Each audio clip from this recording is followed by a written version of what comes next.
SC గారు బాగున్నారా? Good afternoon, good afternoon.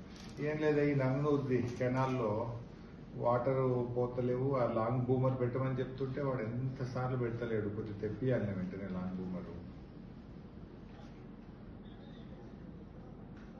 మన నంగనూరు పోయేది మెయిన్ కెనాల్. ఎల్ఎంసీలో మనకు 315 క్యూసెక్లు పోవాలి, 110 కూడా పోతలేదే. బాగా సిల్ట్ ఉన్నది, వాటర్ చాలా స్లోగా పోతున్నాయి.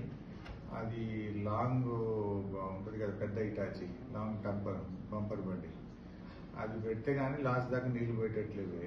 ఎక్కడికక్కడ సిల్ట్ ఉంది. నేను ఆ ఫోటోలు పంపుతా మీకు, ఎక్కడెక్కడ సిల్ట్ ఉంది, ఎక్కడెక్కడ తుంగ పెరిగింది, లొకేషన్ ఫోటోలు కూడా మీకు పంపుతా వాట్సాప్లో.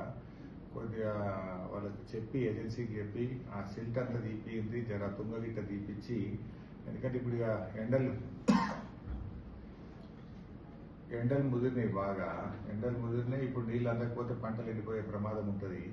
కొద్దిగా ప్రికాషన్స్ తీసుకొని తొందరగా చెరువులు నింపే ప్రయత్నం చేయండి.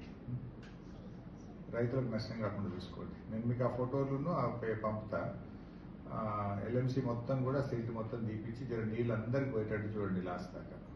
అట్నే అది పెద్దవాగుది కూడా మోటార్ ఆన్ చేయాలి, నేను నీళ్ళు నింపాలి. నేను వాగవతల గ్రామాలకు లిఫ్ట్, పెద్దవాగు గాన్పూర్ లిఫ్ట్, అది కూడా రోజు మీరు అవుతుంది అంటారు. అది ఎంతకు కాదు సార్, జర మీరు ఇంట్రెస్ట్ తీసుకొని ఆ చంద్రశేఖర్ డిప్టీకి అయితే 10 సార్లు ఫోన్ చేసిన, కొద్దిగా చెప్పి నాకు తొందరగా చేయించండి.